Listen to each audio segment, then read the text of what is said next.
Hi guys, and welcome back to the channel. Today we're going to be looking at a really interesting live mix of a song called Sensors by a band called Lighthouse Dark. Now it's a really emotive track and guitarists Andy and John have done a great job of capturing that emotion live. And the bass lines by Craig are absolutely fantastic. With it being a live recording and a lot of open room mics, there's quite a bit of heavy lifting to do in the mix. So let's take a deep dive and have a look what we can do with it. Okay guys, so I just thought it'd be interesting to take a whistle-stop tour of this mix. So it might look a bit daunting at first glance, but it's actually pretty straightforward. At the top we've got the drums, working the way from low frequencies to high, so we've got kick drum at the top all the way through to the overheads, and then we've got Craig's bass, and we've got John's guitar, and then Andy's guitar, so really straightforward. So let's make a bit more sense of it and open up the mixer.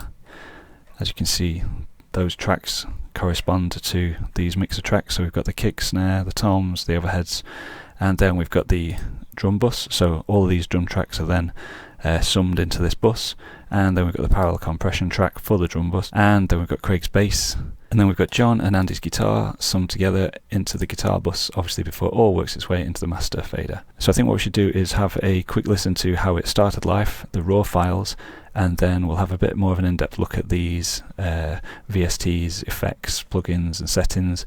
So let's turn off the effects for each particular track, as well as the master. Now because it's a really dynamic track, obviously starting out quite chilled and then building up in intensity and then dropping back down and then building up for one ginormous crescendo at the end, I'm just going to jump to roughly around here. Let's move these position markers so they're easy to get back to. So let's have a listen from here. This is the build up from marker 4. This is the kind of progressively increasing intensity to then the full sort of release of the full volume track. We get a feel for what it sounds like. Here we go.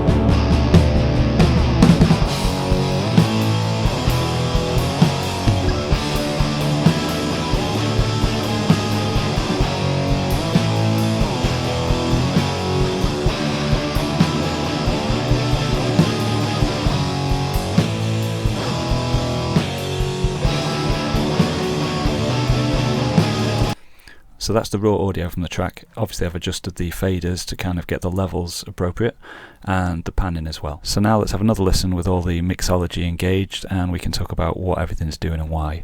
Okay, here we go.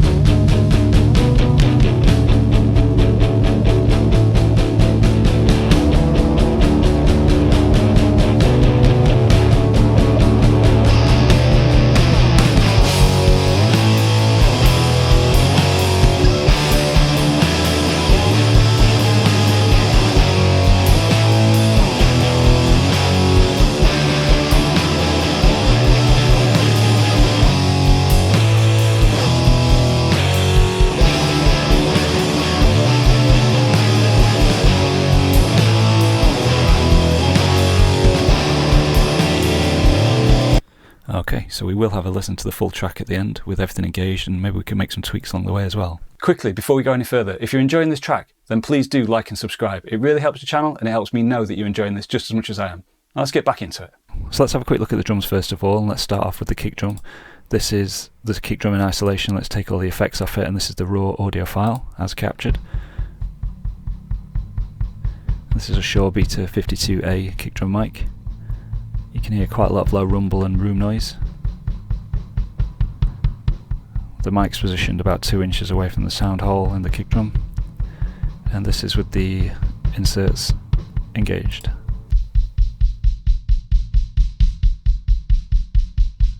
Now as you can see in slot number 1 on each of the drums, but not the overheads, I've actually got the Shep's Omnichannel plugin. It's one of my favourites for a multitude of things. We've got the input gain staging section here, This flows through into the gate where we can kind of filter out some of that room noise. Same with the de-esser. Actually on the kick drum here I'm using that to filter out some of the hi-hat and some of the cymbal noise. There's 2 of those. We've got some EQ applied to it, not massive amounts, but just to tweak stuff. And we've got a little bit of compression going on as well, and the signal flow is from left to right. So let's have a listen to it without it engaged, and then we'll engage it.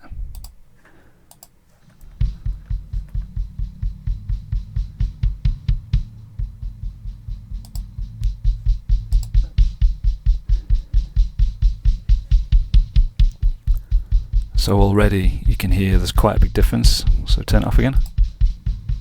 You can hear a lot more room, a bit of thud, not much bottom end.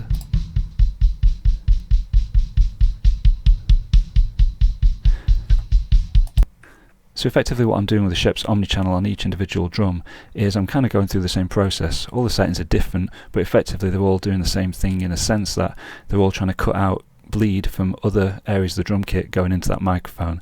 So I'm trying to eliminate as much bleed going into that mic as possible, and then I'm trying to amplify and caress with the EQ the desirable kind of harmonics and the tones that I really want out of that drum, out of that mic, and then obviously I'm sort of compressing it a little bit before sending it to the drum bus. So although all the settings are completely different, they're actually all just working towards one end, which is to give us a much better drum sound. And let's have a quick listen to that. So listen to the drum bus itself.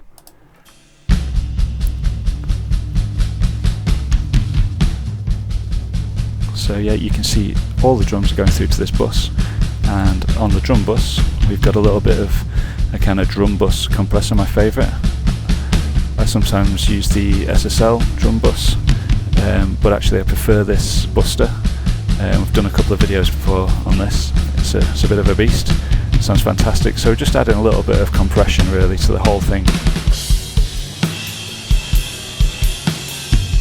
Got a pretty slow attack and a quick release, so we're letting the initial dynamic of the drum come through, and then it's sort of taming it down and bringing out the overall frequencies and sustaining them, giving us a bit of a livelier sound. So some of the other tricks that I use when I'm producing the drums is basically just to make sure we've got a nice clean low end, so we've got lots of thump, lots of impact. And one of the ways to do that is to make sure we've got a nice scoop with a little bit of extra mids in it, pretty much flat at the bottom end there. We're going to retain that. I like to use the console plugin, which just adds a little bit more thickness, a pretty cool vintage analog sound. And obviously when you've got too much energy at the bottom end, you're going to take up a lot of space in the mix, and it's going to kind of sound thick and muddy, and we really don't want that. So if you can see here, we've got the out.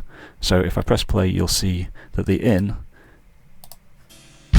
is the untouched frequencies. So this is what's currently coming into the Nova, which is last in the chain. And then when you look at the out, you can see now that's rolled off. So effectively, if I turn the high pass off, the high pass filter is allowing all that low end to fill up the bottom end and take up all the space, and too much, no speakers can cope with that. So we roll that right off, and it cleans up loads and loads of energy for the rest of the track, lots of space. And as you can see, I've used that sort of trick, the roll off, in pretty much every one of the drum tracks, and pretty much in every single track actually, just to really isolate the frequencies. Drums and guitars and bass, they all have their particular frequency range that they work best in, so try not to occupy any other frequency ranges by allowing sort of all this low end to creep in. So that's just taking up the space of the bass guitar, that's roughly around 50 Hz, and obviously down here we've got the kick drum, so get rid of all that, we don't need it. You hear the slight volume boost when that happens. And that's generally because the mix is cleaner, so there's more room within that mix for the other instruments that have got more importance in that area. So yeah, and then the icing on the cake for the drums is really to send the drum bus into a parallel compression channel, which for that I've used the SSL comp as the classic kind of variant of the, my favourite bus compressor is the Analog Obsession version, but I do like to use the SSL occasionally. So let's have a quick listen to the Crush drums in isolation. You can see there's a quick attack and a long release, and you know, huge amounts of compression going on really, and that really is designed to just cut back on the dynamics and allow the lower frequencies to be brought up in volume, which when mixed with the master drums really adds a lot of life to it. So this is without, and again with.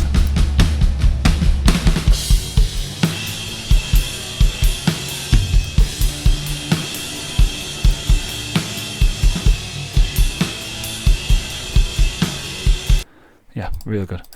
Okay, so that's the drums. Nice and quick. So let's move on to Craig's bass. Craig's wonderful Fender jazz bass. Let's have a quick listen to the raw file and then we'll drop in the effects.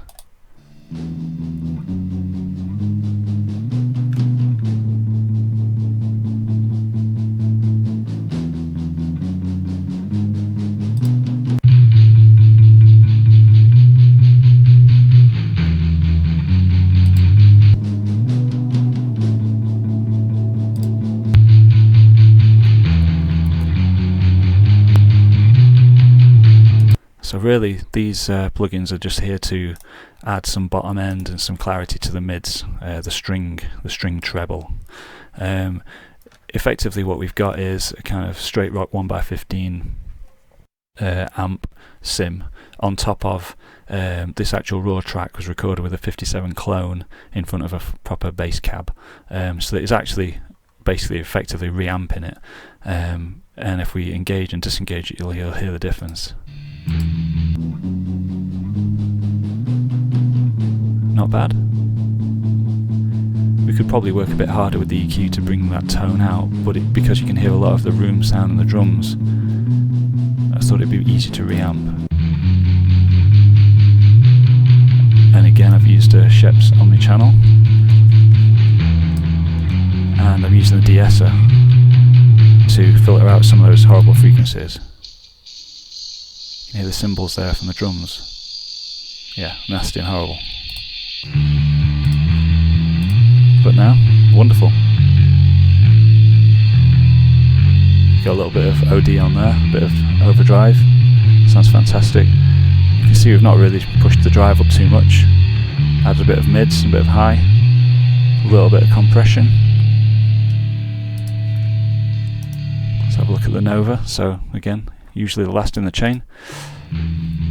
Take the high pass filter off, and you can see some of those bass notes are really sort of spilling down into real low rumble frequencies, taking up a lot of energy, a lot of room in the mix. And we can see the peak here. We really want to be chopping that off. Not much lower than maybe 40 hertz, something like that. It just cleans the sound up.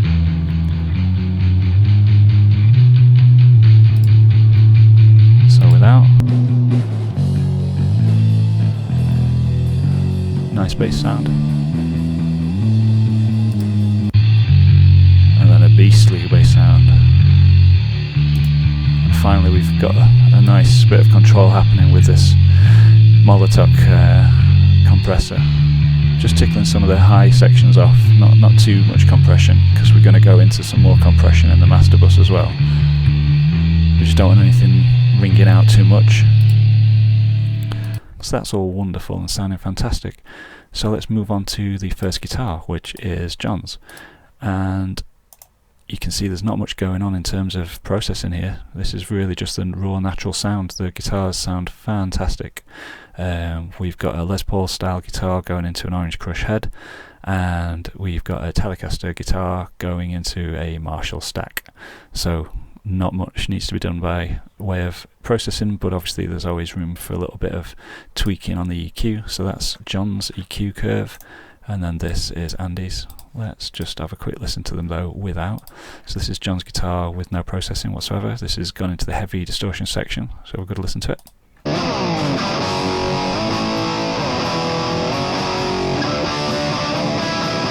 And then with the curve.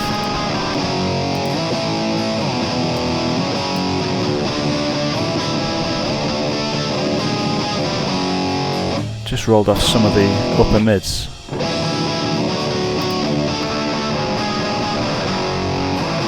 So that's without.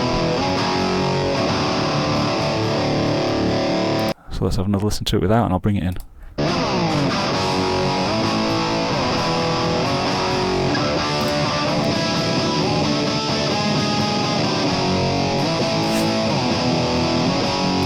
And again, we've got that nice kind of high pass filter, so we're kind of freeing up a lot of the frequencies. If we just take that off and just watch what happens to the low end.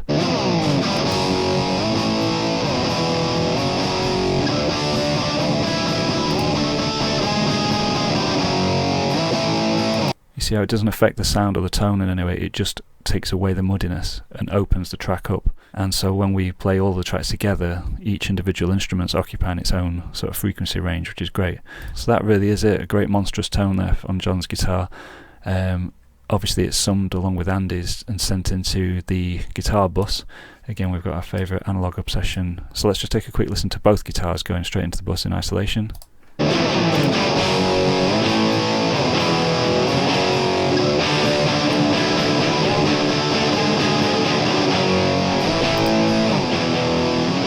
See, without it sounds very flat.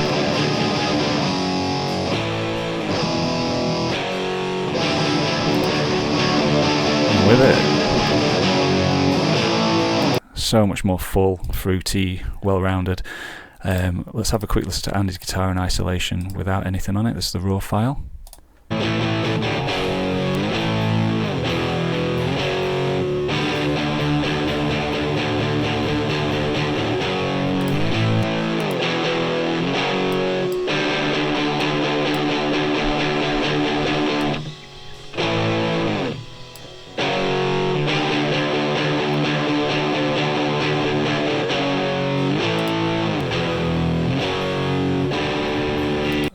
And when you combine all of those small little moves together, it has a huge impact on the overall sound. And of course then everything is sent on to the master. And of course on the Mix Bus Master we've got my favourite Buster SE, just tickling a bit of compression on the overall mix. We've got some tape simulation, which is again one of the most unsung fantastic tape emulators of all time.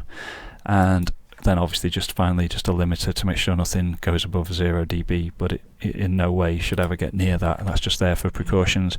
I tend to kind of try and keep it roughly around minus 0.6, and we're easily within that range for this mix. So let's have a quick listen to this with and without these master inserts.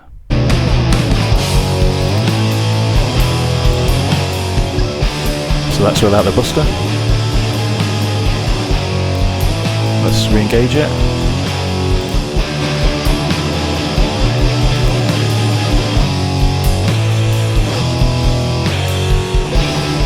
So you can hear the Buster really does have a massive effect on the dynamics and the kind of glue that holds the mix together.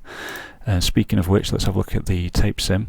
So this is not driving too hard into the kind of compression or overdrive that you can often get with these type of plugins. This is literally just adding a little bit more volume attenuation, a little bit of an EQ boost, and it's really just giving it a bit more glue, working in perfect harmony here with the Buster. Let's have a listen.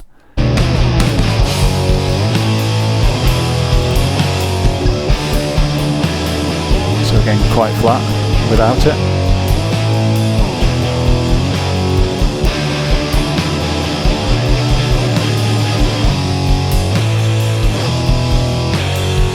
So yeah, it really brings the snare alive.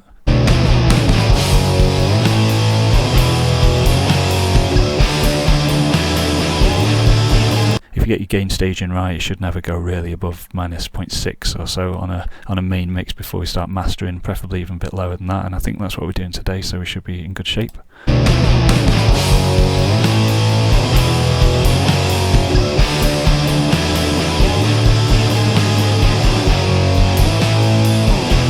Yep, all looking good. The mix is obviously quite a long way away from being finished. There's quite a lot still left to do, but these are the basic principles and the basic things that hopefully can boost this track and make it something special. Okay. And so with all that said, let's have a listen to the final mix, and I'll engage and show you what's going on with some of these plugins as we do so.